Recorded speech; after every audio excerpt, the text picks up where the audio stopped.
Now, the Minister of Foreign Affairs, Yusuf Tuga, has identified the frequent problems. He says that the foreign travels of President Bola Tinubu is not even too much, and is justifying that. In fact, he says he needs to travel more because of the gains. Speaking at an interview, he emphasized that it's normal for a new leader as Tinubu to seek opportunities and strengthen ties with his counterpart.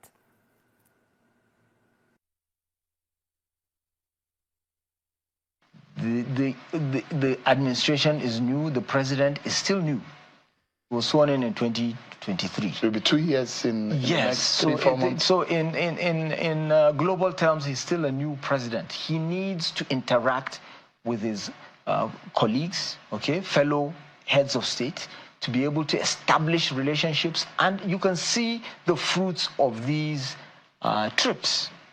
But look at the benefits. So you travel once and you get $2 billion of investment, like he did to Brazil, the Batista brothers, where other countries are chasing after them. And President Tinubu was able to secure that, to invest in developing livestock in Nigeria. They're the largest player in that sector. Absolutely. Yeah. In fact, I would venture to say we're not traveling enough. We should do more. All right, so that is the Minister of Foreign Affairs right there justifying the travels of Mr. President. It's Mayaki, not Meyaki, says, wasting money and yet no single foreign investor because the economy is messed up. Who is going to invest in a country that is bedridden? Okay, I thought it's people that are usually bedridden. Candid Truth says, Tinubu isn't even doing enough globetrotting. Nigeria is in dire need of foreign capital to stimulate economic growth. With our huge population and geopolitical significance in Africa, Tinubu's presence is required to personally market his reform agenda, instill confidence, and encourage the flow of foreign capital. Another thought on this one be from Sneaks, who says, if you spend 2 years as a newbie president, you might require a third term to deliver the dividends of your travels. Since 2 years isn't enough to get to know your counterpart, I don't think we need ambassadors. The president can go around by himself. Okay. All right. We leave it at that to go into further politics to say that a former governor of Kaduna State, Nasir El-Rufai, identifies the problem of poor leadership in Nigeria to be rooted in the leadership recruitment process. He thinks delegates who elect candidates in political parties are illiterate. He says he has no intention of leaving the ruling All Progressives Congress APC, even though it's no longer living its purpose of fighting corruption, plus its lack of internal democracy. He also called on opposition political parties to unite, form a broad coalition to challenge the ruling party and safeguard democracy. And this is why El-Rufai is trending if you follow trends. Ugochukwu says, medicine after death. You are part of the people who started with APC in Nigeria, so save us from the unacceptable public notice. In another reaction, Usman Ishak Shewi says, honestly, this is a major issue that should be taken very seriously.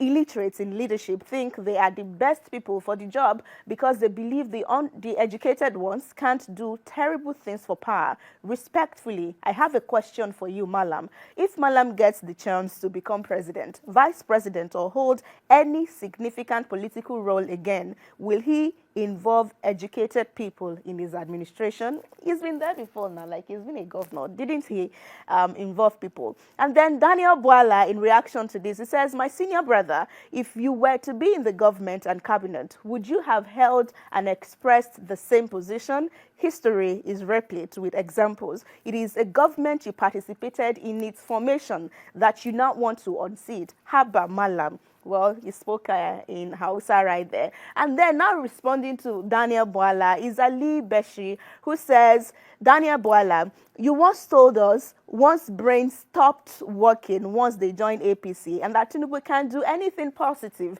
even if given 30 years in office. But today, you are the spokesman of the man you denigrate and at the same time dragging El-Rufai, who is following your previous advice. So, so Ali Bashir really thinks that just like Daniel Bwala, who is now sitting on the table and now singing the praises of people he once insulted, maybe if El-Rufai gets the same chance, if he wants, he would also sing their praises and not notice that they are no longer living to their assignment of fighting corruption. Now, away from that, as disclosed by the Interior Minister Olubunmi Tunji-Ojo, the federal government of Nigeria repatriated 828 foreigners to their various countries in 2024 from January to December. Now, while he did not list their specific offenses, he said the exercise was carried out by Nigeria Immigration Service, NIS. So this is why Nigeria deported is trending this morning. For High Chief, it says deporting 828 illegal immigrants signals Nigeria's commitment to enforcing immigration laws. But key questions remain. Was due process followed? Are they from ECOWAS countries or beyond? How many were undocumented individuals are still here? I hope we are not mimicking America's approach without considering our unique realities and regional agreement. Thoughtful right there. Rex DC says most of these illegal immigrants are sponsored by politicians so they can vote for them during the election. They are not in Nigeria for any good. So apparently it's good that they are sent back home. Omo Ure says, anything Nigeria does, good or bad, we mock it. But if now America deport Nigerians now, we go say, why you self enter their country illegally? But final thoughts on this one will be from Lunchman, who says, now lie, and he's laughing out loud. He says, which database we want you to track illegal immigrants? And this is quite key. Netizens continued to respond to this one to say, actually, we're not sure if Nigeria has a database of who is even in Nigeria. So how were you able to get those people to say you are not part of us, you came in illegally, so go back home at this point? But let's have our final story for the day, which will be that the Donald Trump administration has moved to stop the supply of life-saving drugs for HIV, malaria, and tuberculosis, as well as medical supplies for newborn babies in countries supported by U.S. aid around the world.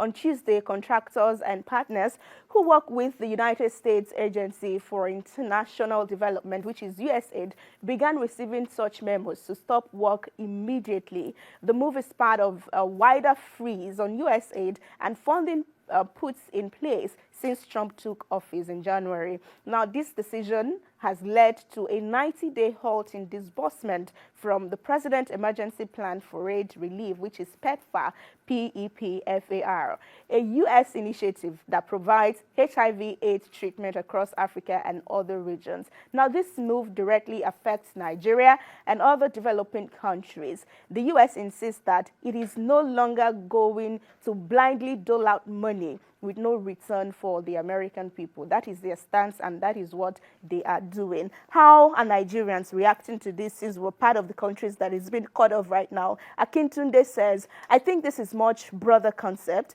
that includes not only the number of people living with HIV, but also factors such as the incidence of new infections, mortality rates, and the overall impact of the disease on the healthcare system and society. Nigeria may have a higher HIV burden, but we are 33rd in the number of countries of people living with HIV, according to CIA government. And then Jojo X says, maybe if our senators and executives can sell off their SUVs and private jet, we would be able to fund it ourselves. Nothing without the politicians. Nafisat says, that's good. Let's assemble all our science graduates home and abroad to develop a cure. Let them research and invent in it. He says, and we can sell the cure to them too. I mean, we are looking forward to that development, that Nigeria has a cure for HIV/AIDS locally made by us. And by the way, the U.S. Immigration and Customs